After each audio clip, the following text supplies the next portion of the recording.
Muy buenos días a todos. Bueno, estoy espitoso porque he dormido muy bien hasta las 4 de la mañana porque ando con el cambio, la hora de allí. Así que para mí es pleno día y estoy feliz, contento, con ganas. Una palabra muy bonita en castellano, estoy entusiasmado. ¿Os gusta esa palabra? ¿Esa palabra de qué idioma viene? El griego. El griego. Muy bien. Es verdad, podrías, sí, si quieres, juguemos a esto, Gilberto. Cualquier comentario, tú te conectas el micrófono y dices... Y lo algo. digo. Sí, hacemos aquí algo más dialogado, como diálogos de Platón, que se aprende mucho más en un diálogo que en un monólogo, ¿verdad? Así que date el lujo también de decir, oye, Alex, ¿y esto qué? ¿Vale? Entusiasmo es una palabra que viene del griego que significa lleno de Dios, enteos. Y la gente entusiasmada es alguien que tiene que estar lleno de Dios. Alguien lleno de Dios no puede tener una cara así como de cordero degollado, que decimos en España. Tenemos que estar llenos de Dios y que la gente diga, ¿qué te metes que eres tan feliz? Y hay que decirles, cristomicina, no sé, invéntate alguna palabra, pero Él es mi gozo, devuélveme el gozo de tu salvación, dijo el salmista. El gozo es el mayor escudo contra las problemáticas. Así que, bueno, buenos días a todos, a los que están llegando también. Tenía un amigo que vivió un tiempo en Londres y que aprendió algo y me dijo, Alex, puntualidad, santidad. Me decía, súper cruel, porque eso en España no funciona. O sea, en España tú dices, el culto es a las 11. ¿Qué entiende la gente? El culto es, a partir de las 11 puedes ir viniendo. Y ya veremos, ¿no? Pero eso sí, es que exportamos siempre lo mejor, ¿eh? Qué bien. Bueno, ayer les prometí muchas cosas y no sé si las voy a cumplir, así que me las he anotado en mi libreta. Yo no soy mucho de apuntes, me gusta memorizar, pero me he anotado aquí las cosas que prometí ayer que tenía que decir en esta lista negra. ¿Tenéis vuestra agenda? Todo el mundo tiene una de estas, ¿no? Hay que tomar apuntes, ¿eh? Más fácil imposible, te dan tu boli, te dan tu libreta. El que toma apuntes aprende el doble, está demostrado en psicología, ¿de acuerdo? Así que toma apuntes. Yo los he tomado aquí. Pero recuperando algunas ideas de ayer, no espero que hayáis prestado atención a todo, aunque yo hago un esfuerzo máximo por captar tu atención, pero sí espero que algo hayas podido atesorar en tu corazón de lo que pasó en la jornada de ayer. Y por mi parte, mi trabajo, soy muy consciente que tiene limitaciones. Yo no puedo tomar decisiones por ti. Yo simplemente saco mi metralleta, si se me permite el ejemplo un poco bélico, y disparo e intento a ver si le doy a alguien. Y si no te gusta la metáfora bélica o agresiva, simplemente diré que el sembrador salió a sembrar. Pero soy muy consciente de que aunque yo pueda sembrar la semilla, depende del tipo de tierra que dé un tipo de fruto u otro. Así que yo voy a hacer mi trabajo sabiendo que es en vano a menos que el Espíritu Santo haga el suyo. ¿Está bien? Y decíamos ayer una frase con la que yo empiezo siempre de Brennan Manning, que a ver quién se la sabe ya. Dios te ama tal y como eres, no por cómo deberías ser. Porque nadie en esta sala, ¿qué?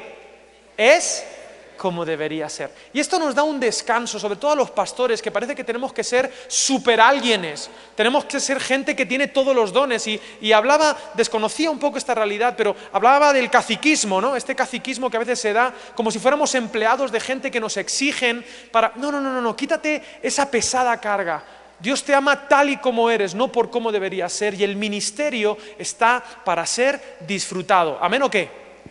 Así que es importante que nos relajemos en la presencia de Dios, que estemos tranquilos, y hablábamos acerca de que lo mejor que tiene la iglesia es Jesús de Nazaret.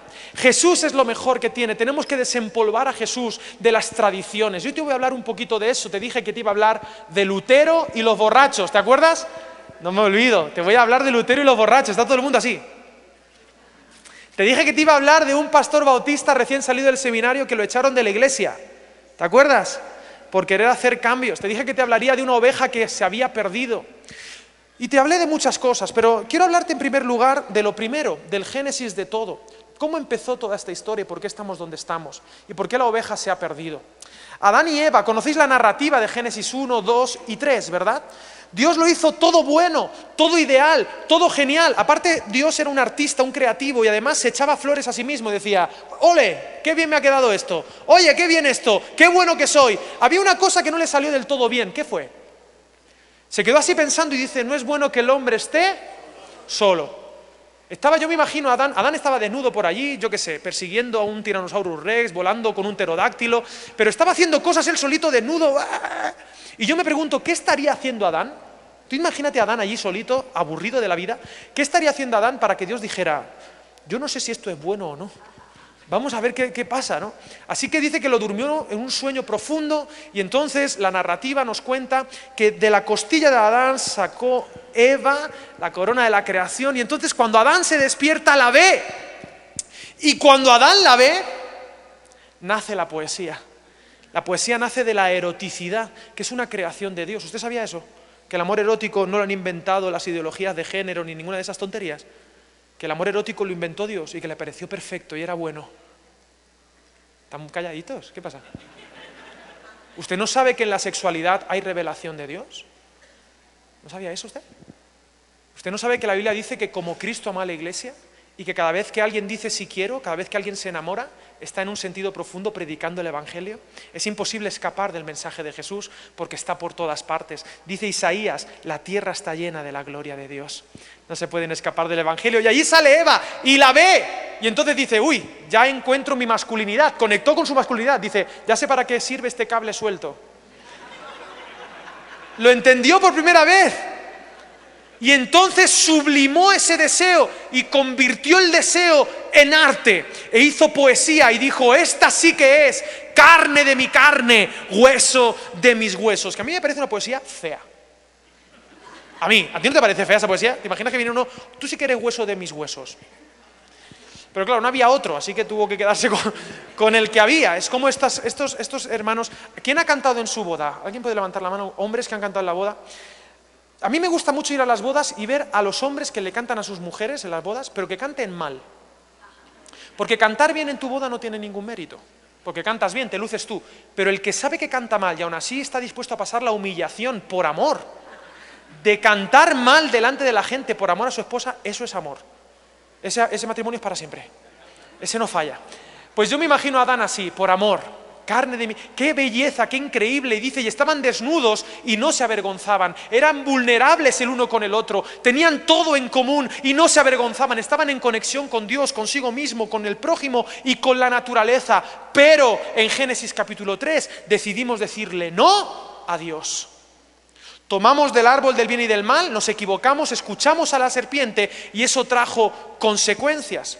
Y la gente tiene una mala narrativa de esto porque predicamos a un Dios que se enfadó por eso. Dios no se enfadó por eso. Mi Dios no es un Dios que anda enojado con el ser humano por ahí, como si estuviera molesto todo el tiempo. Mi Dios no es tan pequeño. Mi Dios es Abba, es Padre. Y como un padre que ha perdido algo, lo primero que escucharon Adán y Eva en su condición de pecadores, en su condición de caídos, no fue una reprimenda, no fue un regaño, fue una pregunta. Adán estaba escondido de Dios, pero Dios se fue a buscar lo que se había perdido, como el pastor que dejó a las 99 por la oveja que se había perdido. Y este Dios andaba buscando a Adán y lanzó una pregunta al aire. La pregunta fue, Adán, ¿dónde estás? Una pregunta, ¿sabía Dios dónde estaba Adán o no? Claro que lo sabía, pero ¿por qué lo pregunta? Porque quiere entablar un diálogo. La historia de la humanidad no es de Dios escondiéndose del ser humano y el ser humano intentando dilucidar a Dios. No, la historia de la humanidad es del ser humano escondiéndose de Dios y de Dios como un padre amoroso, desesperado, haciendo la pregunta, Adán, ¿dónde estás? Y para que usted sienta un poco lo que sienta Dios por el ser humano, ¿usted quiere que le dé un ejemplo, una metáfora, una parábola de lo que siente Dios cuando ve al ser humano perdido? ¿Usted ha perdido alguna vez el celular? ¿Usted ha estado 5 minutos sin saber dónde está su celular? ¿Le ha pasado eso o no? ¿Esa desgracia? Pues yo creo que lo que siente Dios se acerca a esa desesperación. Dios no puede. ¿Dónde está? He perdido lo más valioso. Mi creación, ¿dónde está? ¿Dónde está? Ese es el Dios en el que yo creo. Y que nadie me predique un Dios más pequeño, un Dios que ama menos. ¿Dónde estás? Y entonces sale Adán, tapadito con una hoja de higuera, que no tapa nada. Pero esta es nuestra historia. Ayer decía que somos un poco hipócritas y empieza en Génesis 3. Y nos tapamos porque nos avergonzamos de nosotros mismos. No estamos dispuestos a ser vulnerables, que es el arma secreta de Jesús. Jesús no venció por poder, venció por vulnerabilidad. En su muerte nos dio vida. Por sus heridas fuimos sanados. Debemos aprender a volver, en un sentido profundo, entiéndame, seamos adultos en esto, a la desnudez de la vida, a ser auténticos. Yo estoy cansado de estos pastores que me los encuentro, y gloria a Dios estoy viendo aquí que el espíritu es diferente, pero me encuentro estos pastores que hablas con ellos y son gente normal, como hay que ser, pero luego les das un micrófono y parece que se transforman, y que han nacido en Washington, o ponen acento español, o ponen acento norteamericano, y dicen, hallelujah, hallelujah, hallelujah. Digo, ¿qué te pasa, tío? Bueno, es que soy gringo. Vale, pues si eres gringo, di aleluya, como si tuvieras una hamburguesa en la boca. Pero si eres de aquí, eres de Chihuahua, ¿no? De donde seas, habla como eres tú, porque a Dios le encanta como tú eres. Pero todo se rompió. Y aparte, ahí en Génesis 3, ¿están bien mis hermanos? Bien, lo voy a preguntar varias veces. Pero aparte en el Edén, ¿dónde estás? Aquí estoy. ¿Qué ha pasado? Le pregunta qué ha pasado. ¿Sabía Dios lo que había pasado o no? Claro que lo sabía, pero Dios quiere dar una oportunidad al ser humano porque Dios sigue amando a Adán, sigue amando a Eva. Y Adán dice que ¿qué ha pasado? Yo te lo digo muy rápido.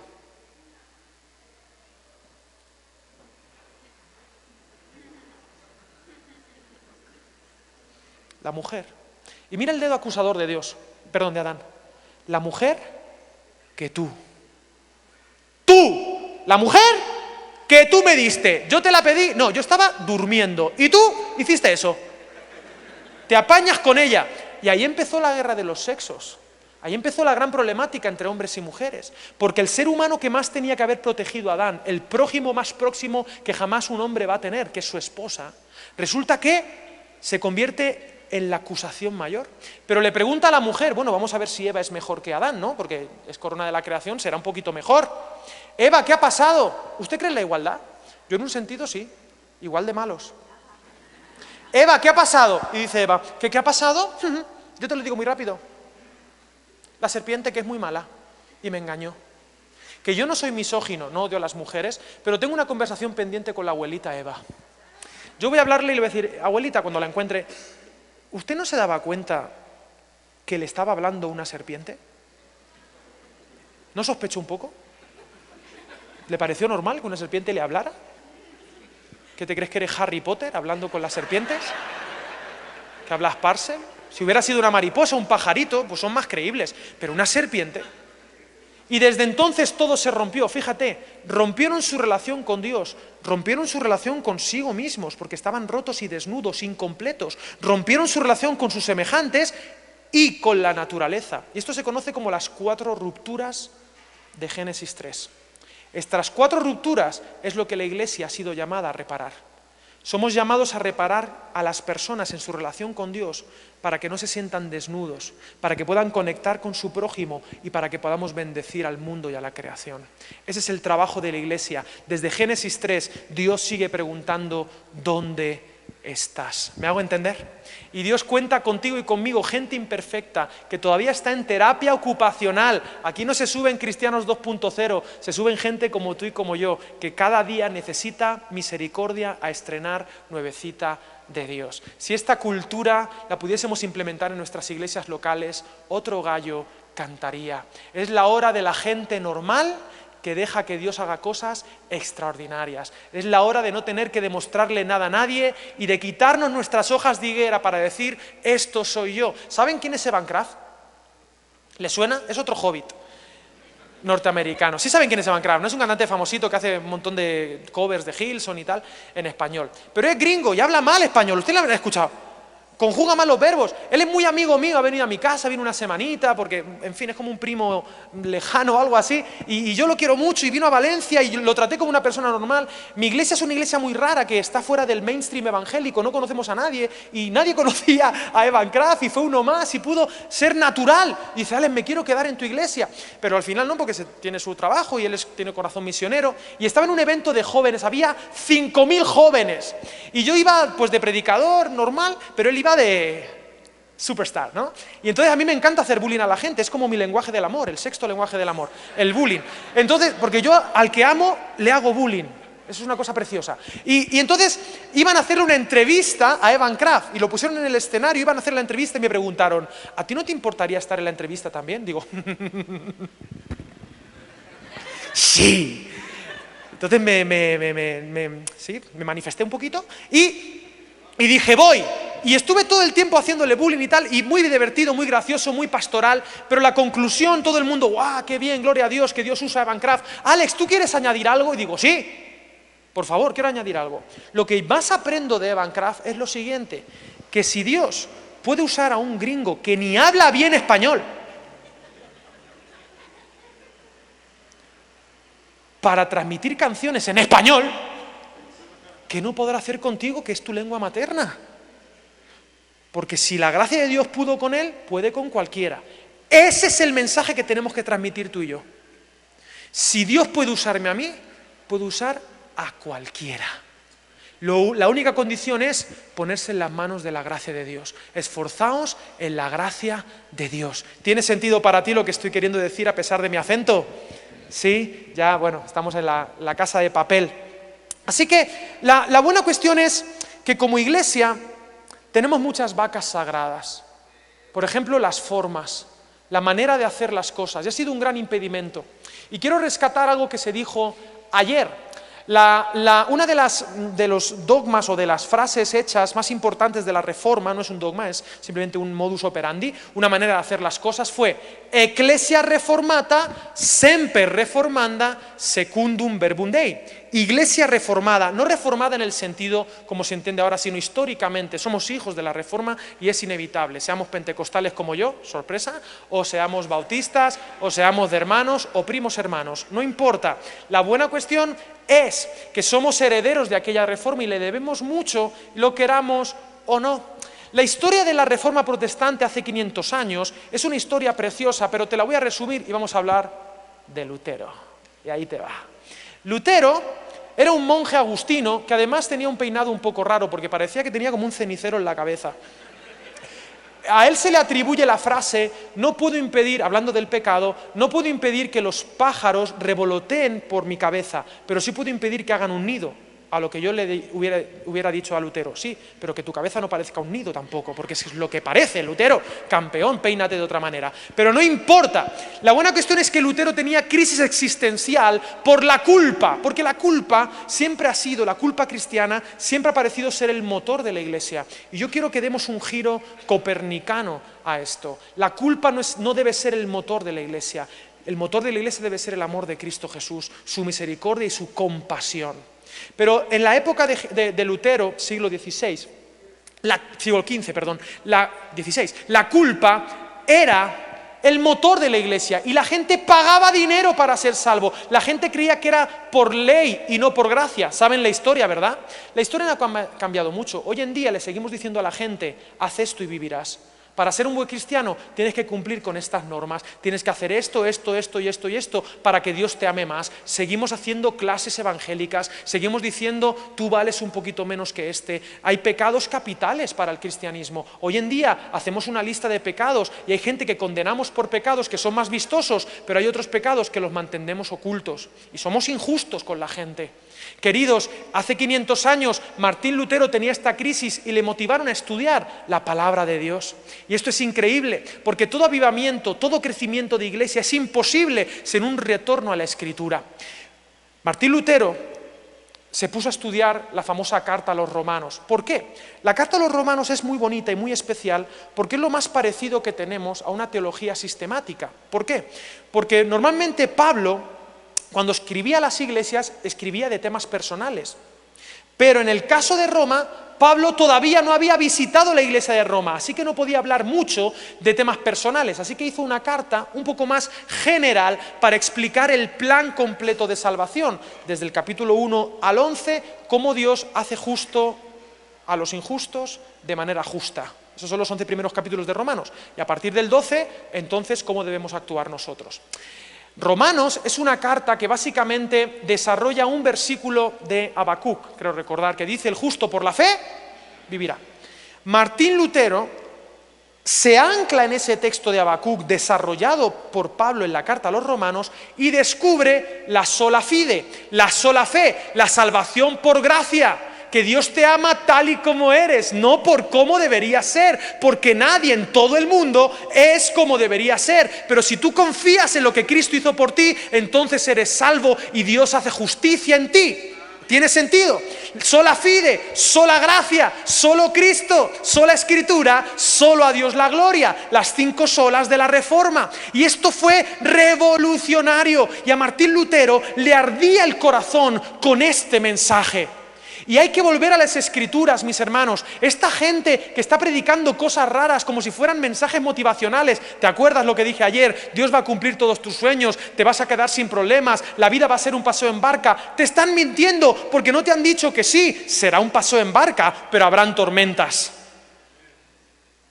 Yo no quiero ser una iglesia descafeinada, a mí me gusta el café con cafeína, pero ahora tenemos un cristianismo sin Cristo, una iglesia sin comunidad, tenemos un mensaje sin contenido. Eso está fatal y la única solución es volver a la palabra, es decir, Cristo. Tenemos que volver a esa pureza de volver a la Escritura y enamorarnos de la interpretación que Jesús hace de las Escrituras. Ese es el principio de la revolución que Dios quiere. Y hay que ser en un sentido profundo, celoso, para volver a lo que dice otro hermanito pequeño de Jesús, que no se llamaba Jacobo, Santiago, sino que se llamaba Judas. Judas el bueno, hay un Judas que es el malo, pero Jesús tenía otro hermanito pequeño, por mucho que los católicos digan que no, tenía otro hermanito pequeño que se llamaba Judas, que escribe esta carta y dice: la fe dada una vez a los santos. No podemos cambiar el mensaje de Cristo, el mensaje es el mismo, ayer, hoy y para siempre. Cielo y tierra pasarán, ¿pero qué? Mis palabras no pasarán. Martín Lutero redescubre, desempolva la teología de Cristo, cristológica, cristocéntrica, y eso es brillante. Pero entonces él tenía que comunicar esa verdad. Y aquí te viene la idea. ¿Están listos? Usted tiene que ser celoso de eso. Usted tiene que... La sana doctrina, lo he escuchado varias veces, pero yo quiero decirle algo acerca de la sana doctrina. La sana doctrina es doctrina que sana. Si no sana, no es sana. ¿De acuerdo? Porque a veces se da bibliazos a la gente y se enferman. No sé si me hago entender. Y entonces hacemos estructuras enfermizas, que quizá ustedes, pastores que están aquí, son los primeros que las sufren. Porque han convertido mandamientos de hombres, palabras de hombres, en mandamientos de Dios. Han confundido la gimnasia con la magnesia, el tocino con la velocidad, decimos en España. Así que quiero invitarles a una reflexión teológica, porque Martín Lutero era celoso de la palabra, pero él dice: yo tengo que comunicar este mensaje es importantísimo. Lo que muchos no saben es que Martín Lutero era músico, era compositor de canciones. Y él decía: yo quiero que mi mensaje llegue a todo el mundo. Hasta Martín Lutero se predicaba en latín. Nadie entendía latín, ya la gente no hablaba latín. Pero se predicaba en latín, la gente iba a la iglesia y no entendía nada, como hoy, que la gente no entiende nada. Pero él se puso a predicar en el protoalemán, en el alemán de aquella época. Pero es que además, hasta Martín Lutero la gente cantaba canto gregoriano, y de hecho ni la gente cantaban los monjes, las monjas y el sacerdote. Cantaban canto gregoriano. El canto gregoriano era un canto que Gregorio I, un papa, recopiló. Y eran canciones más o menos así. Voy a cantarte un poco de canto gregoriano. ¿Están listos? ¿Sí? Aparte creo que esta sala, con este eco, me va a ayudar. El canto gregoriano era algo así.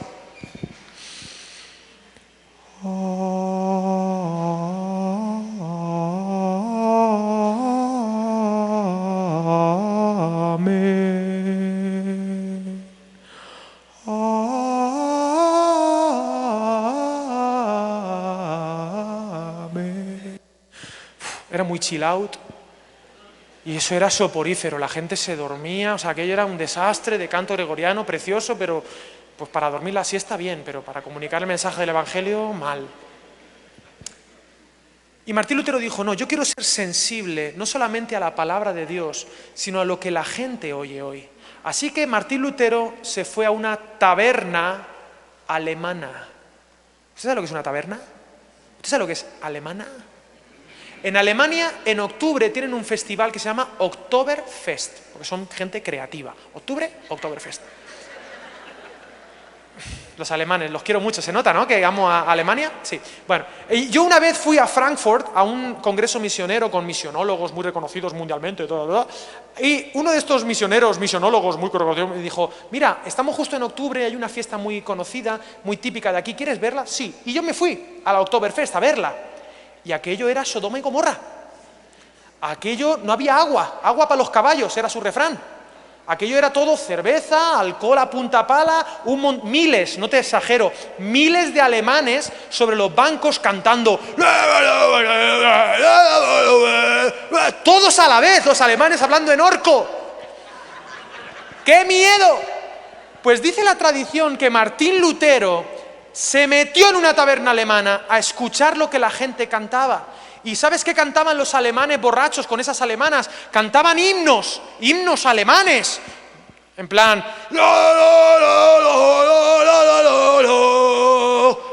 y pum, chocaban las jarras de cerveza y saltaba la cerveza y le caía en el cenicero de la cabeza de Lutero. Le chorreaba.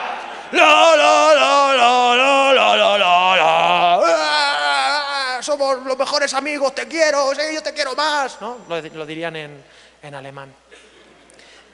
Entonces Martín Lutero dijo: estas son las melodías y los ritmos que la gente canta, lo que llega al corazón del alemán. Entonces a él lo querían matar, entonces él estaba escondido en un castillo, inspirado en la escritura, en los salmos, pero también inspirado en las melodías de borrachos de tabernas alemanas. Él compuso muchas canciones, pero una de ellas es una canción que es la bandera de la Reforma, que quizá muchos de ustedes aquí hoy aman como la canción de la Reforma conocida como Castillo Fuerte. Castillo fuerte es nuestro Dios. ¿La cantan? ¡Hey, hey! Defensa y buen escudo. Interesante. Y luego esta gente que dice: es que ya no cantamos las canciones espirituales de antes, con las melodías divinas de antes. Digo, si tú supieras de dónde sacó la inspiración Lutero. Porque no somos herederos de los dogmas, somos herederos del mismo espíritu que inspiró a Lutero, que impulsó a Lutero a la Reforma. Es el mismo que tenemos tú y yo hoy para hacer comprensible el mensaje que es eterno de Jesús y de su cruz, pero tenemos que hacer por amor que la gente entienda de la manera que sea que Jesús les ama y que Cristo murió por ellos en la cruz del Calvario. No sé si me hago entender. Además, Martín Lutero tradujo la Escritura, fue la primera traducción. Y Lutero no le tuvo miedo a la tecnología. Cerca de donde él vivía acababan de inventar la imprenta y él fue el primero que la usó. El primer libro que usó la tecnología punta fue la Biblia de Lutero, que además fue el libro, atención, que definió el idioma alemán. Gracias al esfuerzo de traducción de Lutero es que el alemán pudo convertirse en una lengua con sus normas propias. Fíjate de qué manera el Evangelio se convirtió en sal para una cultura. Y eso cambió el mapa político de Europa y del mundo entero, por definición, por extensión. Martín Lutero lo tenía claro. No está reñida el celo por la palabra con estar a la vanguardia del arte, a la vanguardia de la tecnología y con ser amable con la cultura y hacernos entender, queridos. A veces hemos confundido el fondo con la forma. Hemos confundido la función con la forma y por eso a veces la Iglesia se pone palos en la rueda para crecer y para avanzar. Hemos convertido en vacas sagradas cosas que no lo son. Conocen el concepto de vaca sagrada, ¿verdad?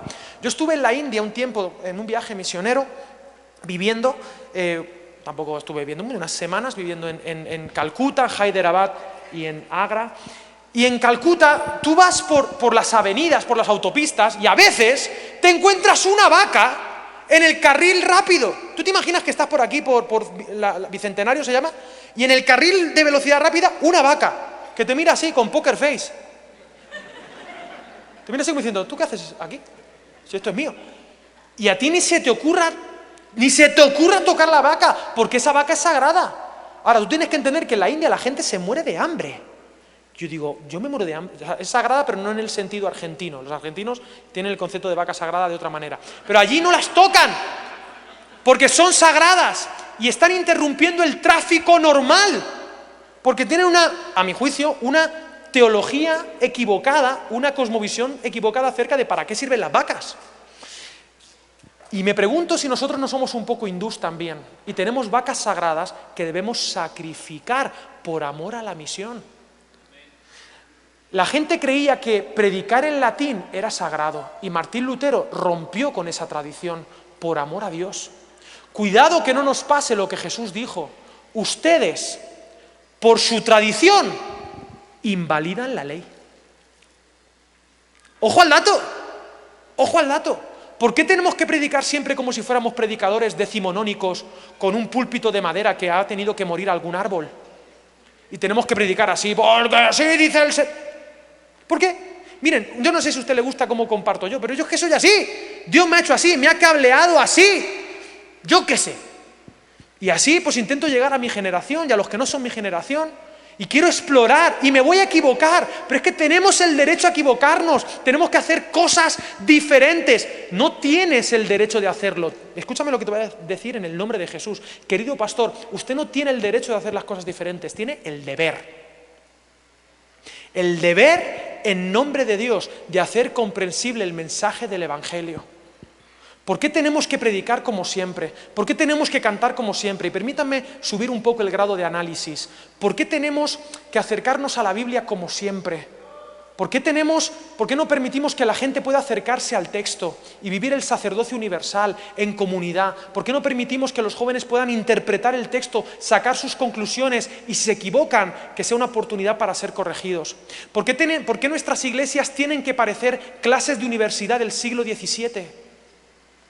Hay gente que dice, no, es que hay que tener bancos de madera, porque si no, Dios no está contento.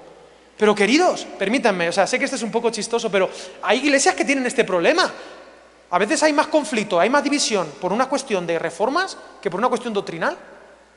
Bancos de madera, yo amo, a mí me gusta, yo soy muy vintage. Si algún día construyo un local, yo quiero tener mis vidrieras, porque me parece vintage, me gusta, y tendré mis luces y mis cositas. Yo ya verás cuando haga mi iglesia, piedra por piedra. Pero entiéndeme lo que te quiero decir. Con un propósito misional, no son fines, son medios. Y si dejan de servir, hay que cambiarlo, sin culpabilidad. Si algo no sirve, se cambia, a menos que sea fundamental. Pero yo en la Escritura no veo ni un banco de madera. En la Escritura no veo veo un púlpito en Esdras. Pero Jesús jamás utilizó un púlpito. ¡Jamás! Jesús predicaba en las montañas, en las llanuras, en las calles. ¿Me hago entender? Les quiero invitar, yo me voy el domingo, así que si hay algún marrón, el que me invitó fue él, mea culpa no es. Además, me voy lejos, tendrán que cruzar el charco para regañarme, así que se apañan ustedes con lo que les estoy diciendo, pero no se pelee conmigo, yo le invito a que se pelee con la Escritura, con la Biblia en la mano. Yo estoy dispuesto a jugármela, a apostar con usted, que estamos teniendo muchas vacas sagradas que están impidiendo el avance del reino de Dios. ¿Por qué hemos confundido función con forma? Permítame poner un ejemplo.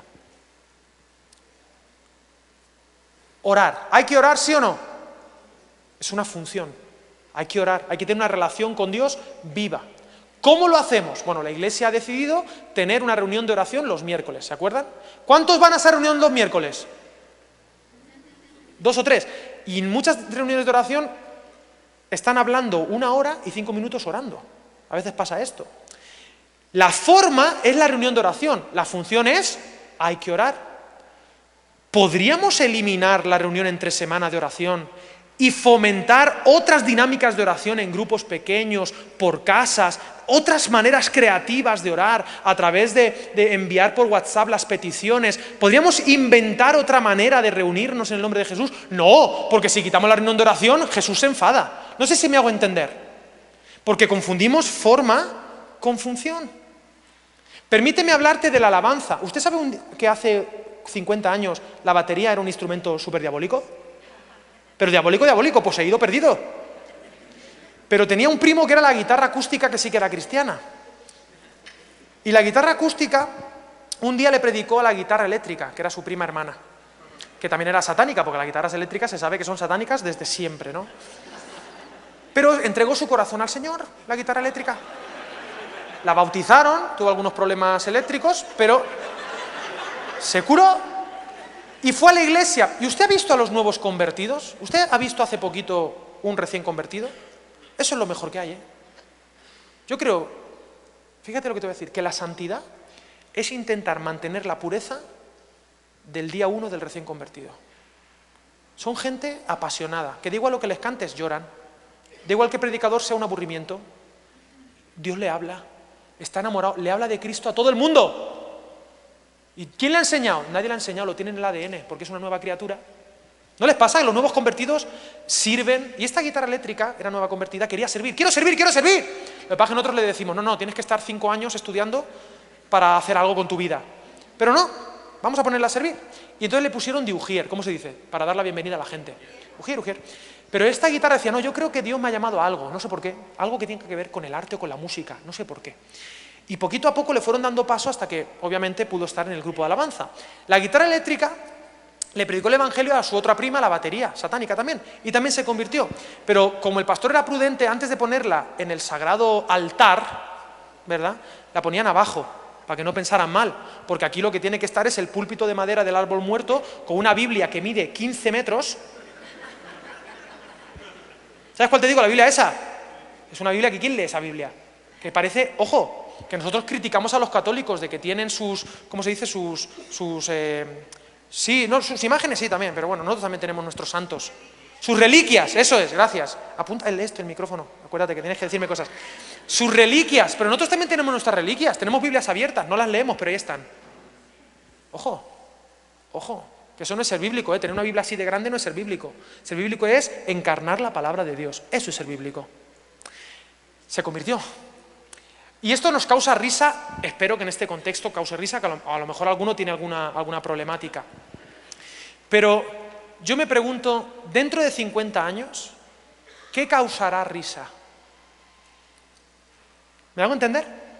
Lo que hoy estamos aquí discutiendo, dentro de 50 años habrá un tío como yo, un español, mala gente, que planteará esto. ¿Se acuerdan cuando hace 50 años nuestros hermanos discutían de que esto era malo, que esto era tal, y hoy en día está normalizado y el reino de Dios avanza? ¿Por qué la Iglesia siempre tiene que estar a rebufo de la cultura? ¿Por qué? Me pregunto yo, ¿por qué?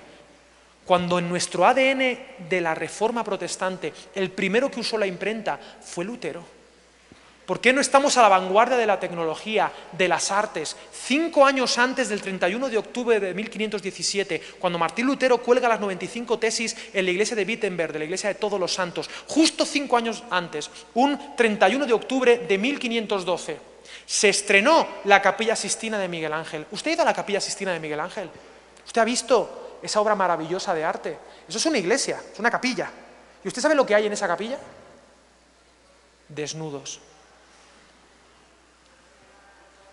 En una iglesia, porque la iglesia en aquella época era muy pecadora, pero pagaban la vanguardia del arte. ¿Usted sabe por qué hoy en día la desnudez le pertenece al pecado? Porque se la dimos. No sé si me hago entender. Porque hoy la pornografía está destruyendo matrimonios, está destruyendo a los jóvenes, está destruyendo la cultura. ¿Sabe por qué se levantan ideologías contrarias a Dios en las universidades? Porque nosotros abandonamos las universidades. Nosotros lo hicimos. Abandonamos algo que era nuestro. El invento de las universidades es cristiano. La primera universidad de habla inglesa es la Universidad de Oxford en el año 1036. 1036. Y la fundaron unos monjes porque tenían un Dios que era un Dios creador. Y saben, si usted hoy va a la Universidad de Oxford, la primera universidad de habla inglesa del mundo, y usted lee lo que pone en el pórtico de la Universidad de Oxford, ¿sabe qué pone ahí? Pone Dominus Illuminatio Mea. El Señor es mi luz. Pero nosotros nos bajamos del carro de la cultura y le entregamos en bandeja la cultura al enemigo. Pero ojo, la historia no ha terminado. La Iglesia debe contraatacar y debe enviar misioneros a las universidades, misioneros a las artes, estar a la vanguardia y que seamos una Iglesia que asume riesgos, no abandonando la Escritura. todo lo contrario, volviendo a la palabra para ser impulsados a la cultura y dejar de predicar en latín y dejar de decir aleluya y ponerse las botas predicando el evangelio de Cristo para que la gente lo entienda y mencionando películas, mencionando autores que la gente entienda. Y si tengo que hablar de los Transformers para hablar acerca de Cristo Jesús, lo haré. No sé si me hago entender. Como lo hizo Pablo. Si tengo que incorporar términos griegos como logos, ¿saben lo que es el logos? El logos no lo inventa Juan en Juan capítulo 1, es un concepto griego filosófico, hablando del principio que da sentido a todo, pero a Juan le pareció que ese concepto podía hablar de Jesús. En el principio era el logos, y el logos estaba con Dios, y el logos era Dios. Eso que ustedes están buscando, yo les voy a decir cómo se llama Jesús de Nazaret. Mi familia, díganme que me están entendiendo. Y yo quiero empoderarle en el nombre de Jesús. Pero que no le pase como el pastor Bautista que despidieron. ¿Usted sabe la historia del pastor Bautista que le despidieron? ¿Se la puedo contar? Había una vez un pastor Bautista... Voy de tiempo, espérese. No sé cómo voy de tiempo. ¿Voy de tiempo bien o mal? Ah, aquí tengo. Vamos, estamos bien, ¿no? Estamos a gusto, yo creo que sí. Hermanos, yo qué sé. Pues yo sigo, yo voy con todo. Había un pastor Bautista, y ahora iremos a la escritura en Juan 13, no se pongan nerviosas. Había un pastor Bautista recién salido del seminario. ¿Y saben cómo son los han visto? Que salen, que saben toda la Biblia, que dicen, ahora sí, yo voy a ir a la iglesia, y ahora sí que va a venir el avivamiento a México. ¿Saben estos que son bonicos? Que dicen, ya verás como todos los hermanos me van a querer. La hermanita me va a traer todos los domingos el bizcocho de zanahoria. Ese, porque siempre hay una hermanita, siempre en toda iglesia que se precie, hay una hermanita que trae bizcocho. ¿O cómo se llama? ¿Me lo puedes abrir, porfa? Que trae el bizcocho o el agua. Muy bien, gracias.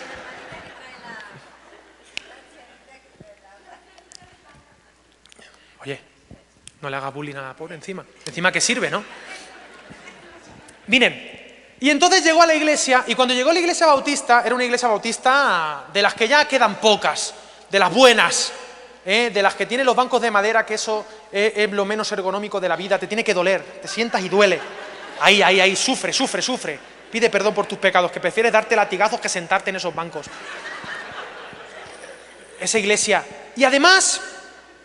en la iglesia había un teclado, ¿qué teclado? Un órgano, que normalmente es un órgano que ha regalado alguien llamado William Wherewell o algo así.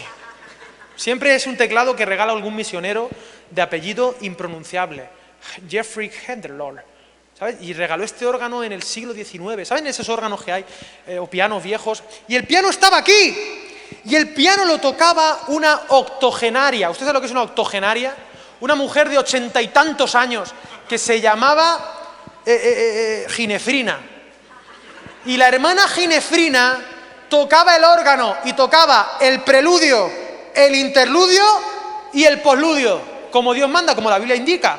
Todo culto, su preludio con el órgano, su interludio y su posludio. Y lo tocaba ella y bien tocado, según ella.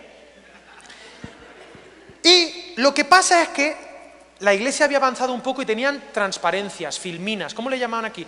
¿Ustedes se acuerdan de cuando... Retroproyector, que ahí podías ver las huellas dactilares de la gente y todo, ¿se acuerdan? Que usted podía ver las huellas dactilares.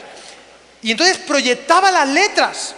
Pero ¿qué pasa? Que el proyector estaba aquí, el órgano estaba aquí, y cuando tú proyectabas, iluminaba a la hermana Ginefrina, ella se creía que tenía, eso había sido una teofanía, y las letras solo podían ponerlas de aquí para arriba, entonces solo ponían 2 líneas y tenían que ir cambiando y poniendo líneas porque a la hermana Ginefrina le daba la luz. Vale, este pastor que acaba de salir del seminario llega allí y ve que eso es una tontería, que eso está mal, es evidente que eso está mal. Y él lo contratan el lunes, ve el domingo siguiente que está mal, al lunes siguiente agarra el órgano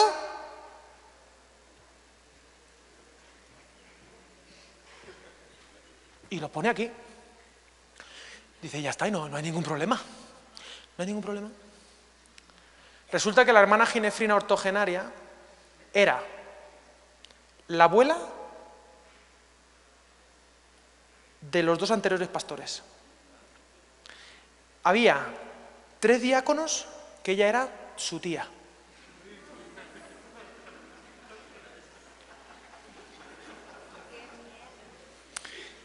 Esa mujer tenía celular. Y en un minuto hizo así. El celular de estos buenos, que se abren así. Este pastor no me gusta. Solo dijo eso. Este pastor no me gusta. Al día siguiente, cartita de despido. Porque el piano no estaba como Dios manda. Porque estaba en un sitio que no tocaba. ¿Cómo se le ocurre tocar el órgano de Jeffrey Welleclore? Y pusieron el órgano en su sitio y despidieron al pastor. Y esto pasa, ¿eh? Pero entonces llamaron a otro pastor, que también recién salió del seminario, pero este ya le advirtió el otro. Le dijo, primo, cuidado con venir aquí, que esto es Vietnam. Y entonces, aunque era joven y rebelde, se dio cuenta del mismo problema, lo vio, porque el problema lo veía todo el mundo. Pero ¿qué hizo este pastor? Dice, bueno, en primer lugar voy a enamorar a Ginefrina. Y en segundo lugar, cada lunes voy a hacer un poquito así, mira. Pip.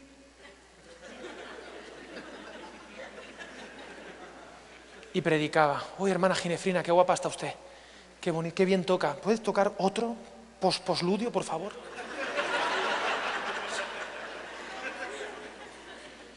Al otro lunes, pip. Oye, qué bien, voy a su casa. ¿Usted hace sí, yo hacía de zanahoria. Venga, pues ¿me puede traer uno? Y las hermanitas son, tráigame, venga, qué bueno está. Al otro lunes, pip. Le costó un poquito, pero una de dos.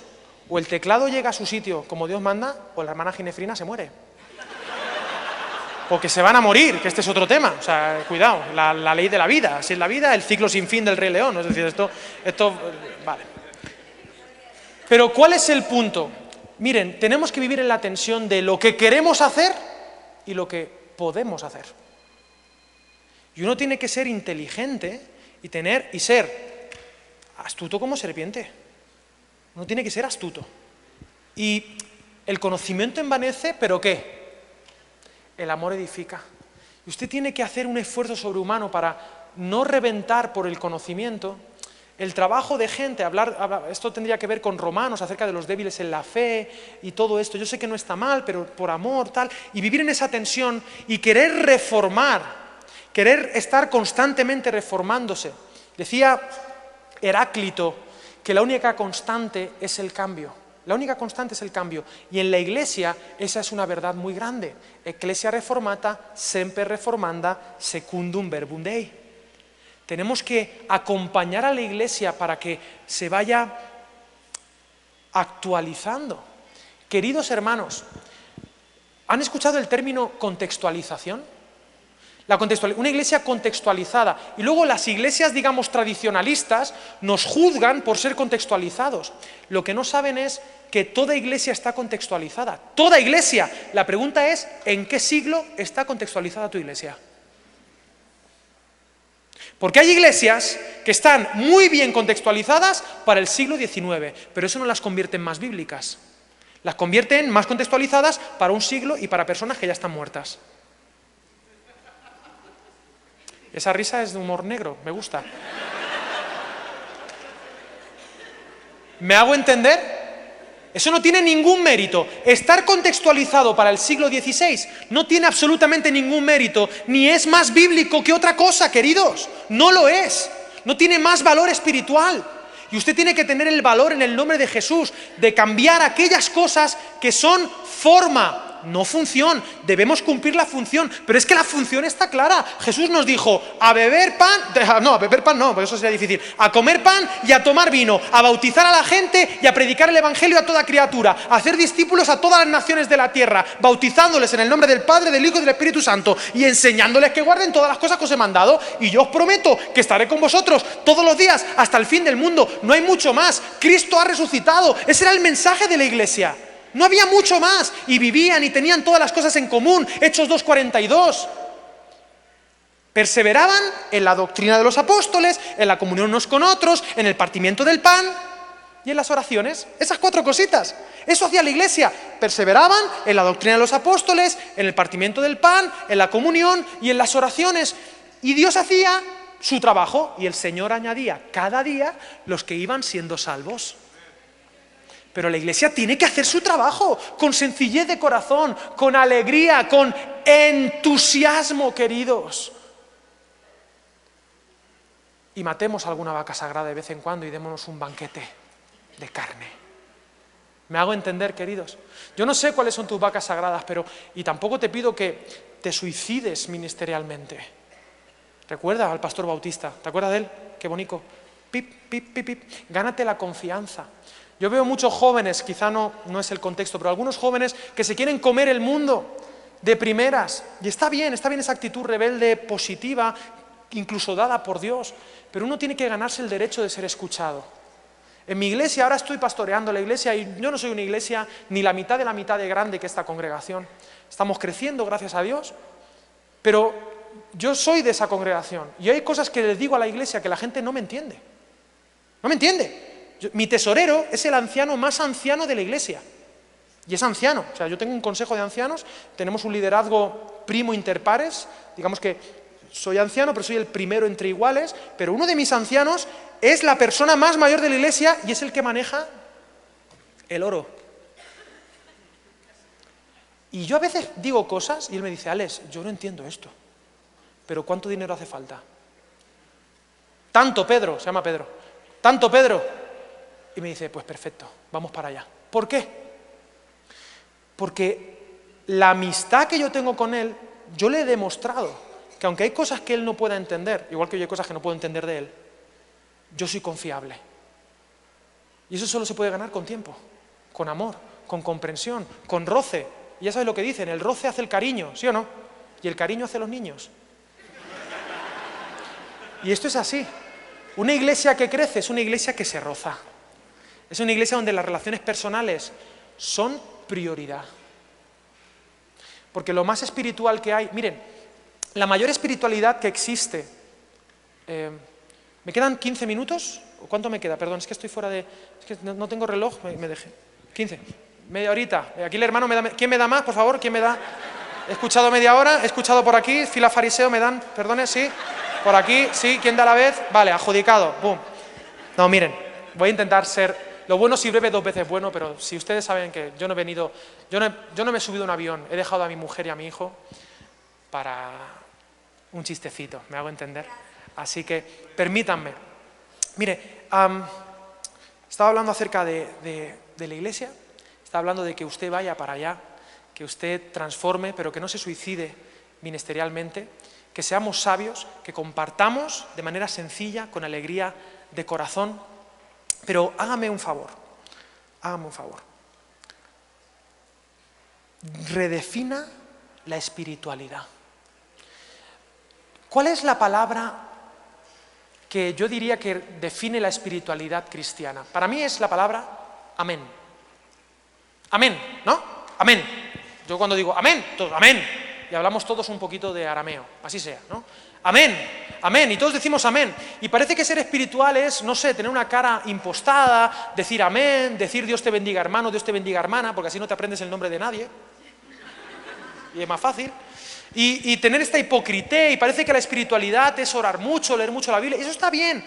Pero cuando a Jesús le preguntaron cuál es la verdadera espiritualidad, es decir, cuáles son los mandamientos más importantes, Él no dijo que la espiritualidad es amén. Él lo que hizo fue quítale la tilde al amén, quítale el acento, porque la verdadera espiritualidad no es amén, es amén. Amén.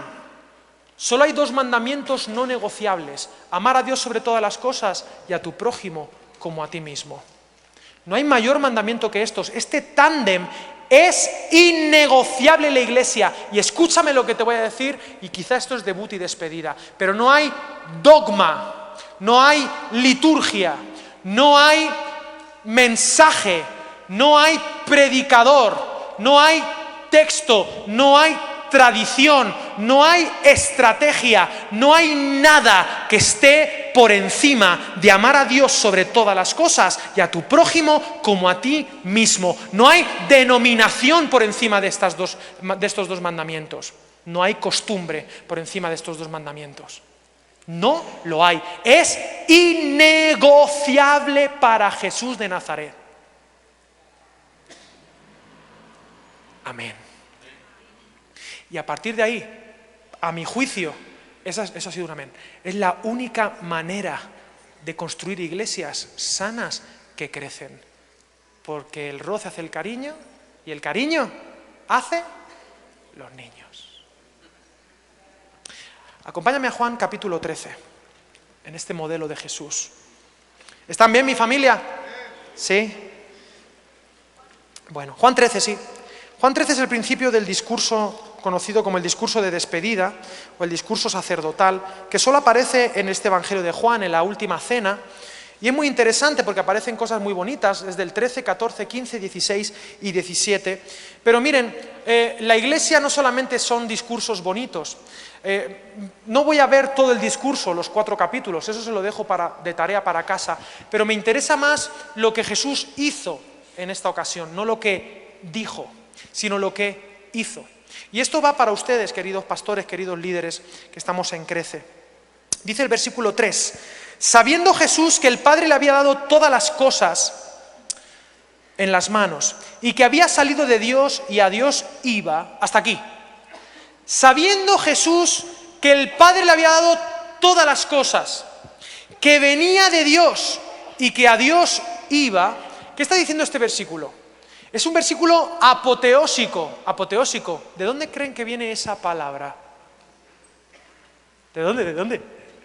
Del griego, apoteos, una manifestación de Dios. Algo apoteósico es algo que muestra a Dios. Me encanta este versículo, es un versículo apoteósico, un versículo donde se ve la grandeza de Dios, sabiendo Jesús las 3 preguntas filosóficas más importantes de la vida, que son, ¿quién soy? ¿De dónde vengo? ¿Y qué? Sabiendo Jesús que el Padre le había dado todas las cosas, este es mi Hijo amado, que venía del Padre y que iba para el Padre, él estaba seguro de quién era.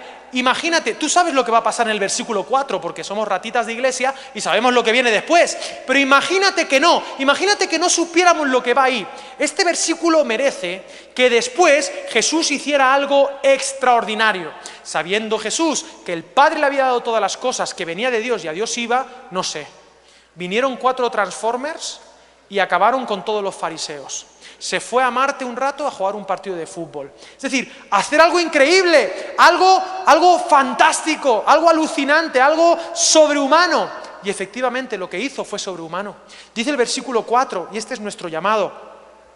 Y se levantó de la cena, se quitó su manto y tomando una toalla se la ciñó. Luego puso agua en una vasija y comenzó a lavar los pies de los discípulos y a secarlos con la toalla con que estaba ceñido.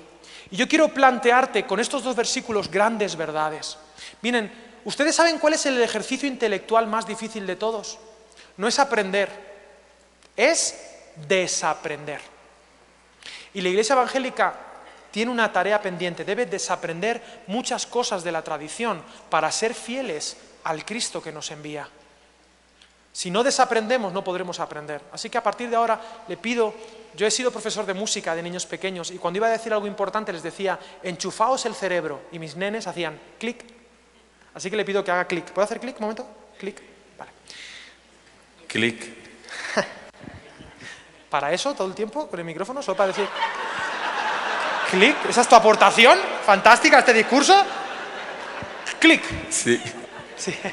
Miren, Jesús estaba muy seguro de sí mismo y por eso, ¿qué hizo? No hizo algo extraordinario a nuestros ojos. Dice que se levantó de la cena, se incomodó, se quitó el manto, se ciñó la toalla y le limpió los pies a los discípulos. Yo quiero proponerte algo. Para tú poder humillarte de esa manera, para tú servir a los demás, tú tienes que tener muy claro quién eres. Porque si tú no tienes claro quién eres tú, de dónde vienes y para dónde vas, tú no vas a servir a la gente, te vas a servir de la gente. Y podrías convertirte en un cacique. Y yo espero que eso no ocurra. Porque no somos llamados a ponernos por encima de las personas, sino por debajo. Pero para eso uno tiene que estar muy seguro de sí mismo. Porque si no te disfrazas de siervo... Mira, hay un detalle muy bonito. Decimos que Jesús se ciñó la toalla, ¿verdad? Siempre predicamos acerca de que se ciñó la toalla. Pero hay muchas cosas, hay un detalle que no se predica, y es que se quitó el manto. Antes de ponerse la toalla, se quitó el manto. Y por ahí a veces está de moda predicar acerca de los mantos y todo esto, ¿sí o no? Digo, tendrán frío, porque predican de los mantos. Y este manto y el manto de este. El manto, para mí, es un simbolismo. El Evangelio de Juan es un evangelio profundamente simbólico. Para mí el manto de Jesús habla de su dignidad, habla de que es hijo de Dios. Pero él, para servir a los demás, tuvo que quitarse el manto, se tuvo que quitar los galones. A mí me encanta esta gente que dice, no, yo es que soy pastor, presidente, coronel, teniente, apóstol de los ejércitos de Troya. Y se presentan así, digo, bueno, pues yo me llamo Alex, encantado. ¿Cómo te va? No, Jesús no iba con los galones por la vida. Jesús se quitó el manto. Jesús se quedó en paños menores por lo menos. Se quedó con la ropita interior. Yo sé que usted no me va a creer, pero mire, uno tiene que estar muy seguro de sí mismo para quitarse el manto, ¿eh? A veces esta titulitis que hay por ahí en algunas iglesias es fruto de inseguridades. Como psicólogo te lo digo. Es un contrapeso a inseguridades profundas. Yo sé que usted no me va a creer, pero yo estoy apuntado a un gimnasio. Yo voy al gimnasio. Yo hago deporte, yo corro mucho, yo puedo estar 2 horas sin correr y predicando, sin problema. Me encanta, pero tengo luego un problema pequeño que no voy a confesar cuál es, pero es un problema de... ¿Me hago entender o no? Pero bueno, por lo menos mi problema se ve. Pero en cualquier caso, yo voy al gimnasio y me lo paso bien, pero en Valencia es como... Allí hay mucha cultura de culturismo, no de cultura de tal, sino de gente que está muy fuerte. Y yo en el gimnasio hay un problema crítico, y es cuando entro en el vestuario a cambiarme. Lo paso mal. Y yo no soy una persona que se avergüenza de su cuerpo ni nada de eso, pero el agravio comparativo es terrible. Claro, yo empiezo a quitarme la camiseta, el pantalón y digo, madre mía, y veo, y digo, madre mía, pues es que ese brazo son 3 piernas mías.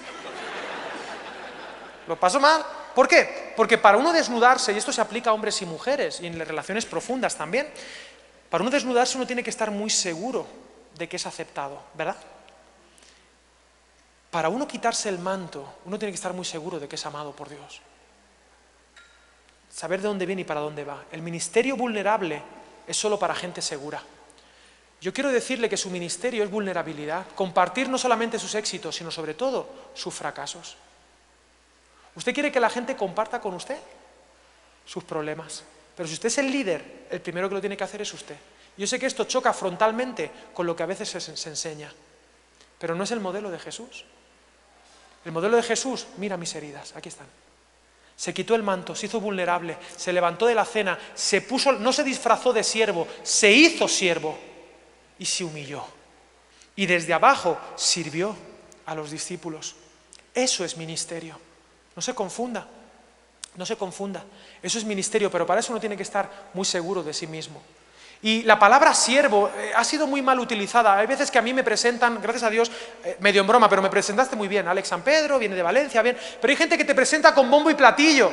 Aquí está el gran siervo de Dios. Que gran siervo es un oxímoron, no sé si usted sabe, es una contradicción in termini. Es un oxímoron, gran siervo, explota, es la singularidad. O sea, no tiene sentido. Pero como el gran siervo, aquí está el O, y ponen una O delante. Oh, gran siervo de Dios. Lo primero que yo quiero decirte es que eso no tiene ningún sentido. Y lo segundo es que cada vez que alguien dice eso en alguna parte del mundo, oh gran siervo de Dios, muere un gatito.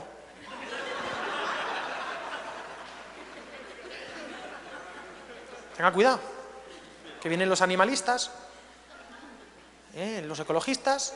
Sí, porque este es un gran siervo de Dios. Ha muerto uno. Sí, porque mire, es que él es un gran siervo de Dios. Muere otro gatito, un cachorrito pequeñito, siamés, persa, que tiene mucho pelo, que estaba en una cestita con sus hermanitos, al lado de una chimenea, ronroneando. Pero un evangélico dice, porque el gran siervo de Dios, el hermano. Dejemos de decir esas cosas en latín. ¿Me hago entender? ¿Qué hacemos hablando en latín? Aparte, es que la palabra siervo ha sido tan denostada, no se entiende. Ministerio. ¿Usted sabe lo que es el ministerio? Todo el mundo sabe que ministerio significa servicio. Pero la palabra ministerio, para entenderla bien, a veces hay que poner negro sobre blanco. El contraste es el padre de la claridad. Lo contrario a ministerio es magisterio.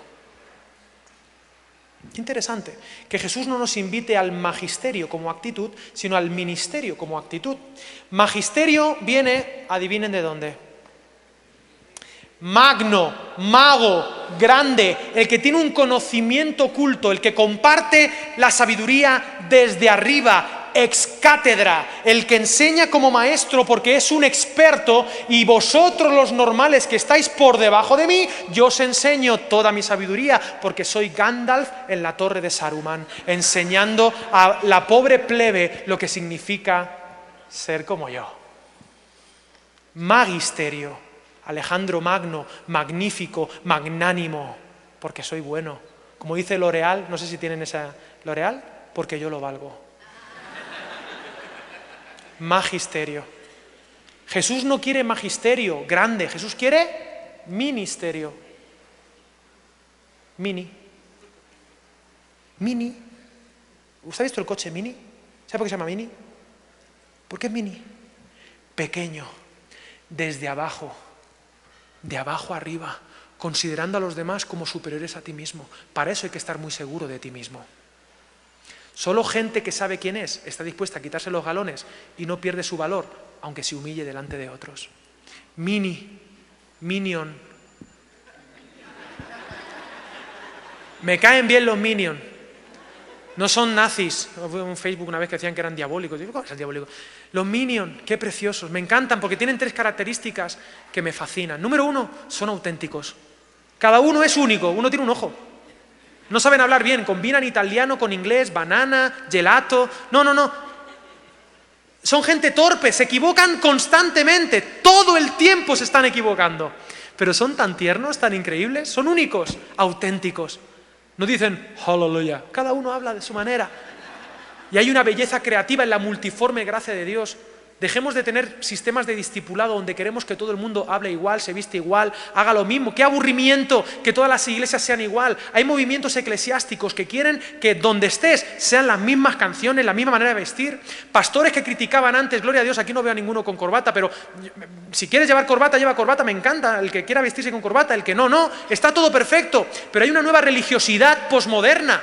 Los que criticaban a los pastores con corbata ya no saben predicar sin pantalones apretados. Que digo, prefiero la corbata que me aprieta la garganta a los pantalones apretados. ¿Me hago entender? Y si tú quieres llevar pantalones apretados, llévalos. Que parece que son leggings, que digo, cuidado, pareces un torero. Pero en cualquier caso, no juzgues a los demás porque es una nueva religiosidad. No somos llamados a hacer reformas superficiales nada más, entiéndame. Hay que tener, yo qué sé, hay que ser un poco más normales, inteligentes, tener un sentido crítico, analítico, ¿vale? No suicidarse intelectualmente.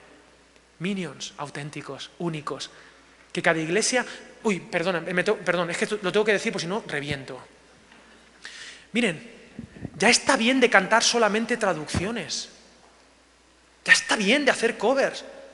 Que no venga ningún español a decirles lo que usted tiene que cantar. Que no venga ningún gringo, ni ningún australiano, ni ningún chino a decirle lo que usted tiene que cantar. Ni ningún alemán, eso menos. Que de aquí brote la creatividad, que llegue no solamente al corazón de Dios, sino al corazón del mexicano.